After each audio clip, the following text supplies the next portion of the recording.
నుంచి ఉండిపోవడం I mean జో ఏదో కలిసిపోయి మీద పడి లేకుంటే జోకులు వేసుకోవడం నవ్వుకోవడం సరదాగా ఉండడం ఇవన్నీ నాకు నేను కొంచెం నేను ఎవరిని దగ్గరికి రానివ్వను, నేను ఎవరి దగ్గరికి అలా అనిపించట్లేదు సార్ అసలు మీరు. అంటే ఇప్పుడు మనం కెమెరా ముందు తింటుంటాం సార్. లైట్ కనపడితే మారిపోతుంది జీవితంలో నేను చాలా కొన్ని కండిషన్స్ అప్లై చాలా దూరం ఉంటాను. అసలు ఎవరితో మాట్లాడను, ఎవరి దగ్గరికి వెళ్ళను, నా దగ్గరికి ఎవరు రారు, నా పని చేసుకుంటాను. కొంత తక్కువ, అందుకే నాకు ఎవరు ఫ్రెండ్స్ కూడా నాకు రిలేషన్స్ కూడా తక్కువనే. మా బంధువుల్లో కూడా నాతో మాట్లాడేవారు కానీ నేను మాట్లాడేవారు తక్కువ. ఇది ఎవరెవరు కూడా తెలియదు. ఇప్పుడు మూవీలో మీ బామ్మర్ది క్యారెక్టర్ జయరాం సార్ చేశారు. పెద్ద బామ్మర్ది, చిన్న బామ్మర్ది, చిన్న బామ్మర్ది నాకు ఇద్దరు బామ్మర్ది. ఇప్పుడు బయట కూడా మీరు అంటే ఫ్రెండ్లీగా బాగా అనుకునే సందర్భాలు మేము అక్కడక్కడ చూసాం, మేము సక్సెస్ మీట్ లో అక్కడక్కడ. మరి అది ఎంతవరకు మీరు అంటే ఆ క్యారెక్టర్ లోనే ఉన్నారా, లేకపోతే ఇలా తీసుకుంటే చాలా అద్భుతంగా ఉంది అన్నట్టుగా మీ అభిప్రాయం ఏంటి సార్? వరుస ఏర్పడ్డా సార్ అట్లా. మా చిన్న బామ్మర్ది షూటింగ్ టైంలో మా చిన్న బామ్మర్ది తినడం బాగా కలిసి ఉండేవాళ్ళు. ఓకే, నా రూమ్ మేము హోటల్లో కూడా ఒకటే పక్క రూమ్ ఉండేవాళ్ళము.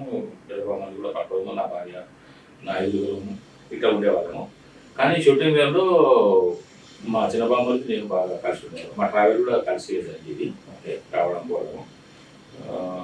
పెద్ద బామ్మర్ది అంటే ఇదే కొంచెం పెద్ద, కానీ నాకు మా పెద్ద బామ్మర్దితోనే మొదలు పరిచయం. చిన్న బామ్మర్దితో సినిమాలోనే పరిచయం, కానీ పెద్ద బామ్మర్దితో నాకు 10 సంవత్సరాల క్రితం పరిచయం ఆయన. కానీ అంత ఇంటిమేషన్ లేదు. ఈ మధు గారితోనే నాకు బాగా ఇంకా సరే, ఆయనకు నేను నాకు ఆయన అన్నట్టుగా అనుకున్నాము.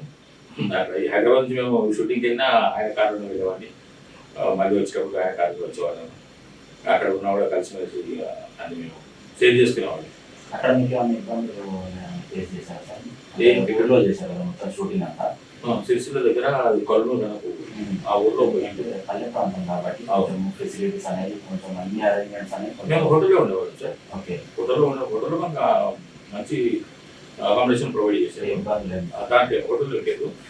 లొకేషన్కి వచ్చిన తర్వాత ఇంకా మాకు పని వస్తుంది. పని పైగా మాకు మా గెటప్స్ కానీ తర్వాత మేము ఫ్యామిలీగా కానీ ఉండేది లేదు.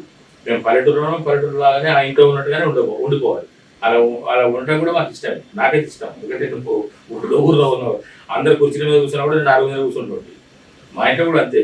నేను ఆ కుర్చీల కంటే కూడా నేను మా ఇంట్లో ఇట్లా ముందర ఒకటి ఉంటుంది, దాన్ని మేమైతే జారాడు అంటాం. మరి ఒక్కొక్క ప్లేస్లో ఒక్కొక్కటి అంటారు. కానీ నేను పేపర్ చదువుకుంటూ కూర్చున్నా, నేను టిఫిన్ చేసినా, కొద్దిసేపు రెస్ట్ తీసుకోవాలన్నా పడుకోవాలన్నా నేను 6 మీదనే. ఇప్పుడు కొమరయ్య తాత మూవీలో, అరే కొమరయ్య తాత నీకు ఏమన్నా చెప్పినా అలా చనిపోయాము